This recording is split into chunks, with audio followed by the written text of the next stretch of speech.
Good afternoon, everyone. Good afternoon. Welcome again to our family meeting. And we just want to inform you we're going to be talking about mental health. All this month, we're going to be sharing ideas and information about mental health awareness. And so today, I want to, first of all, my name is Craig. I'm one of the recovery coaches here at Capital Recovery Center. And I want to share with you today something I think is very important. I'm going to put it up on the screen. It says, in the stigma, mental illness, and substance use disorder. This is our family support meeting. And the title of this meeting discussion is going to be in the stigma, talking about mental illness and substance use disorders. All right. And so let's get right into it. It says in October, both National Substance Abuse Prevention Month and Mental Illness Awareness Week are observed. During this time, families, communities, and organizations come together to raise awareness about the importance of substance abuse prevention and to celebrate people living in recovery. According to SAMHSA, around 43.6 million Americans ages 18 and older have experienced some form of mental illness. In the past year, there were 20.2 million adults, 8.4%, with a substance use disorder. Of these, there were 7.9 million people with both a mental disorder and substance use disorder. These are some high numbers, which is known as having co-occurring disorders. Co-occurring meaning both mental illness and substance use disorder. It says experiencing a substance use disorder or mental health condition is very challenging, but the isolation, blame, and secrecy created by stigma can make things much worse by creating barriers to reaching out, getting the needed support, and living well. Why is this so important? Let's talk about it. To understand why this is important, consider what stigma is and how it affects those who live with a mental health condition or substance use disorder.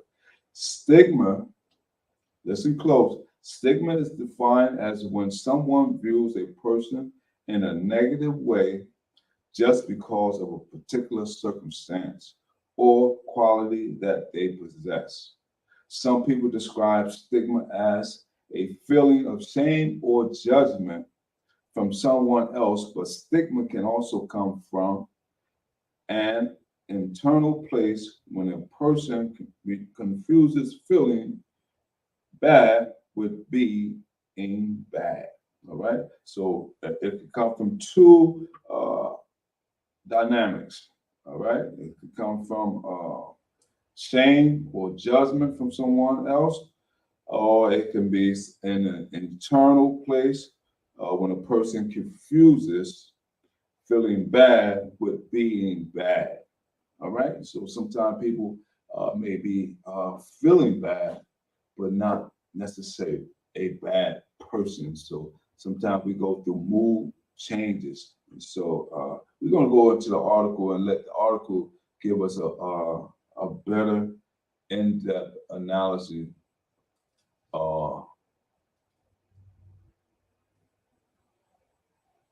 what we're focusing on.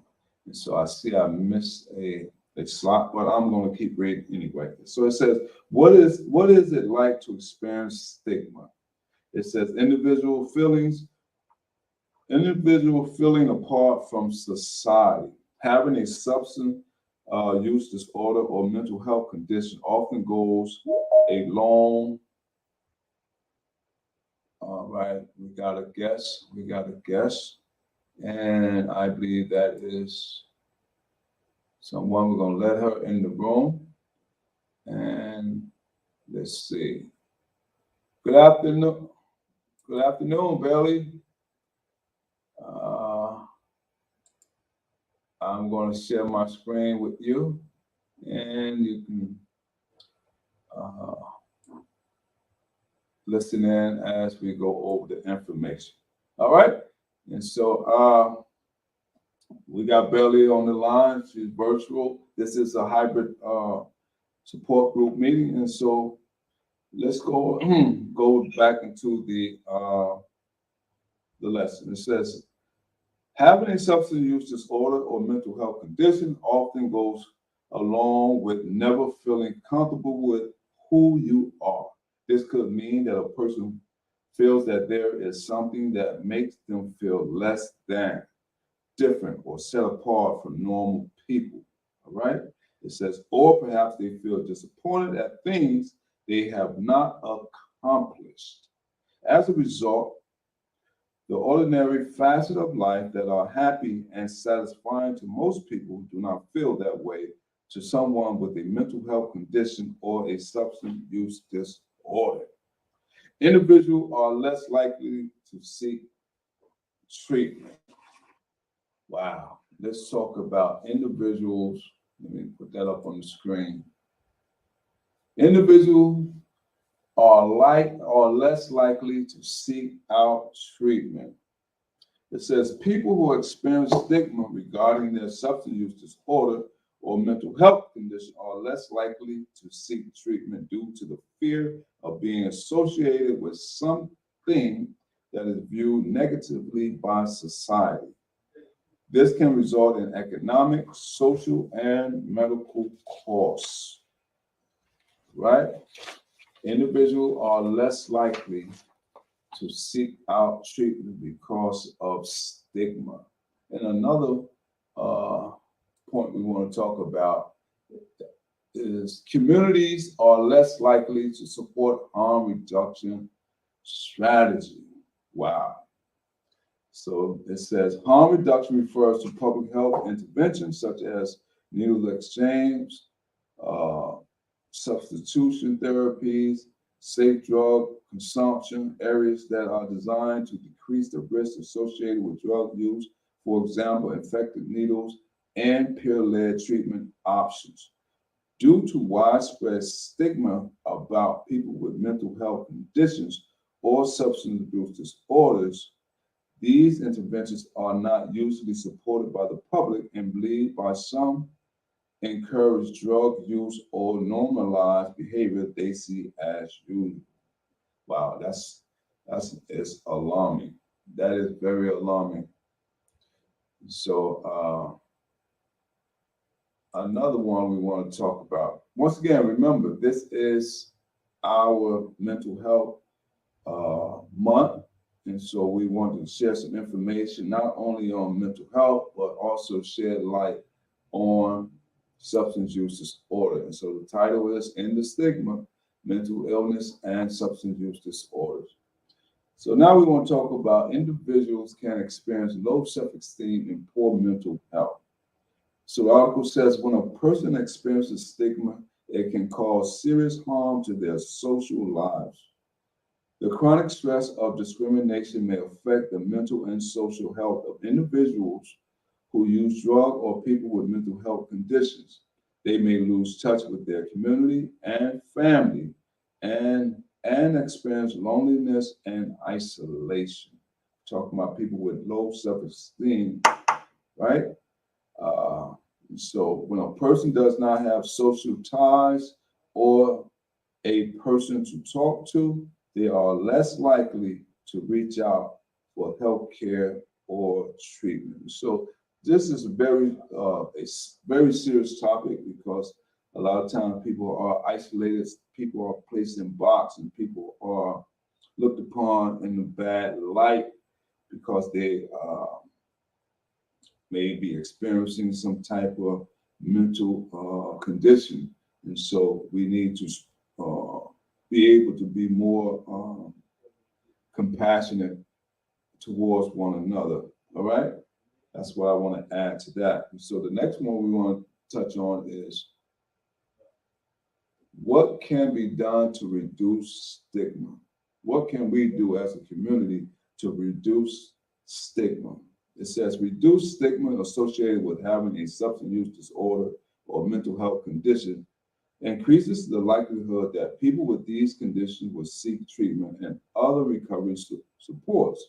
There are many ways to reduce stigma, and it says here are a few. We're going to talk about the ones that they recommend, this article recommends. So, yeah, I know for one, stigma can be crippling to a lot of people because the title that or the labels that are generally placed upon people who have mental condition. And so a lot of time in this field, uh, helping people with their capital or helping people get better with their health, a lot of times people are afraid to let others know that they have a mental condition. And so therefore they do not want to be diagnosed, or they don't want to be ascribed, they don't want to ascribe to that title of having mental illness. But truth be told, there are plenty of people that live with mental health conditions and taking the right medication from a professional uh, person or personnel, and they are doing great in society. They are thriving, and so I encourage those who I come in contact with and who inform me that they have been diagnosed with a mental illness of some sort. I Number one, I ask them, are they uh, taking their medication? And if they tell me they haven't, I will try to connect them with someone and also to encourage them to get back on it. And so that's my take on it. But this article says there are many ways to reduce stigma, and here are a few. And so let's see what the article says about some ways to reduce stigma. Inclusive language choices. Person first language, for example, reference to a person with substance use disorder or a person with a mental health condition, suggests that the person has a problem that can be addressed.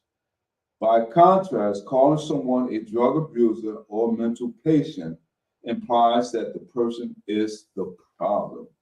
All right. And so on this article, they have a say this as opposed to not that. And so I'm going to go over what the article has here. And so it says, person with a substance use disorder say this to a person with a substance use disorder, not that, addict, junkie, druggie. Say this, person living in recovery, not that, ex-addict. Say this, person living with an addiction, not that, battling and suffering from an addiction. Say this, person arrested for drug violation, not that, drug offender. Say this, choose not to at this point, not that, non-compliant, bombed out. Also, say this, medication is a treatment tool, not that, medication is a crutch. So you see the difference and see the opposite, the contrast here, because language do matter. And so it goes on to express that we can use certain inclusive language to better address people with either substance use disorder or someone with a mental illness. So I think this article is a very enlightening, very informative, and for those who may be watching this later on, you can always go to helpnews.ongov.net. Once again, you can also get this article. It's by helpnews.ongov.net, N-E-T.